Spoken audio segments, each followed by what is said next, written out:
অনুপম। এই চিঠিটা লেখার কথা ছিল আগের চিঠির ঠিক পরদিনই, কিন্তু ততক্ষণে তোমার কাছে লেখা চিঠি নিয়ে জল ঘোলা হয়ে গেছে। এই যে এতকাল ধরে তোমাকে নিয়ে ইচ্ছে মতো শব্দ সাজাতাম, সেই স্বাধীনতায় কিছুটা বিঘ্ন ঘটল বলেই চিঠি লেখার তারিখ পেছোতে হলো।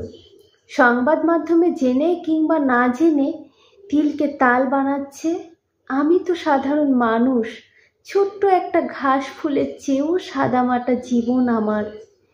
এত বড় বড় সংবাদ মাধ্যম আমাকে চিনবে না, এটাই স্বাভাবিক। ওরা ভাবলো আমি তোমার গোপন প্রেমিকা, অথচ ওরা জানে না তোমার প্রতি এই প্রেম, এই আরাধনা একান্তই আমার নিজের। ওরা লিখলো, প্রস্মিতা তোমার জীবনে পাকাপাকিভাবে আসার পর আমি প্রেম নিবেদন করেছি।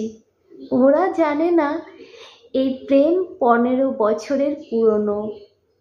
আর চিঠিতে কোথাও প্রেম নিবেদন করা হয়নি।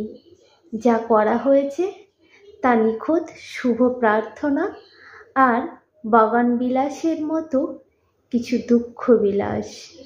কেউ কেউ খুশি হলো এই ভেবে যে এবার আমার প্রেম সম্পর্কে তুমি ভালোভাবে জানতে পারবে। কিন্তু আমার তো কখনোই তাড়া ছিল না তোমার কাছে পৌঁছবার, অত্যন্ত এমনভাবে তো নয়ই। চিঠিতে সবসময় নিজেকে আমি তোমার প্রেমিকা হিসেবেই উপস্থাপন করি, কারণ তোমার সাথে আমার মানসিক জীবনযাপন অনেক বছরের। সেখানে দেয়ালবিহীন একটা সংসার আছে আমাদের, আছে নি কোনো উঠোন, ভাত ঘুমের দুপুর, দরজার চৌকাঠ ঘেঁষে শুয়ে থাকা বাদামি বিড়াল। এসব অনুভূতি সংবাদ মাধ্যমগুলো বুঝবে না। তবে আমি চিরকাল মানসিকভাবে তোমার প্রেমিকা হয়েই থেকে যাব। জীবনের প্রয়োজনে নতুন প্রেম আসবে, কোনো বসন্তে 2-4টে পলাশ বেশি ফুটবে। আমার জীবনে তোমার স্থান চিরদিনই ওই পলাশ বৃক্ষের মতোই রয়ে যাবে। মনে রেখো, গাছ চিরকাল একই থেকে যায়, কিন্তু এক ফুল অন্য বসন্তে আর কখনো ফোটে না। এই যে তুমি এখন অন্য কারো ঘর, অন্য কারো বর হয়ে যাচ্ছ, ফের এইসব দুঃখ দিনে আমার শহরের জাগতিক কোলাহল ছেড়ে পাহাড়ে চলে যেতে ইচ্ছে করছে। কেওক্রাডাঙের চূড়া থেকে নক্ষত্রদের খুব কাছে পাওয়া যায়। যদি হাত বালিশের মাথা রেখে এখন নক্ষত্র গুনে দিয়ে কাটিয়ে দিতে পারতাম, বেশ হতো। পুরুলিয়ার পথে পথে হেঁটে বেড়ালেও মন্দ হতো না। পুরুলিয়া তোমার খুব পছন্দের, আমি জানি। সেখানে একটা অন্যরকম জীবন আছে, সংস্কৃতি আছে। আমারও খুব ভালো লাগে। কিছুদিনের জন্য সেখানে চলে যেতে পারলে কি দারুণ হতো বলো। কিন্তু জীবন আমাকে ছুটি দেয় না। 2 দিন মাথায় নিয়েই রুটিন মাফিক কাজ করে যাওয়া। প্রস্মিতাকে আমার বেশ আদুরে লাগে জানো। কি সুন্দর করে হাসে, কি মায়া ভরা বাদামি চোখ, নাটোরের বনলতা সেনের মতো তোমাকে দুদণ্ড শান্তি দিক, আগলে রাখুক।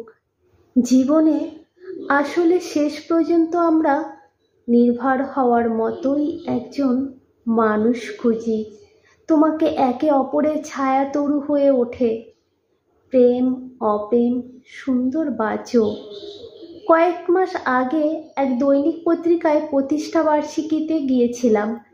সেখানে একজন বলেছিল, তোমার সাথে অনুপমের হাসির মিল আছে, তুমি ওর মতো করে হাসো। ছোট্ট একটা কথা, কিন্তু সেই খুশি থাকলো আমার অনেক দিন। কোথাও যেন পড়েছিলাম, যারা অল্পতে খুশি হয় তাদের ভাগ্যে সেই অল্পটুকুই জোটে না। নিজেকে মাঝে মধ্যে সেই দলেরই একজন মনে হয়। আমার মতো অনেক নারী তোমাকে পায়নি, পাবেও না কোনো দিন, এটাই বাস্তবতা। একদিন এত প্রগাঢ়ভাবে ভালোবাসার পরেও বহু নারী জীবনে কখনো তোমাকে চর্মচক্ষুতে দেখতে পাবে না।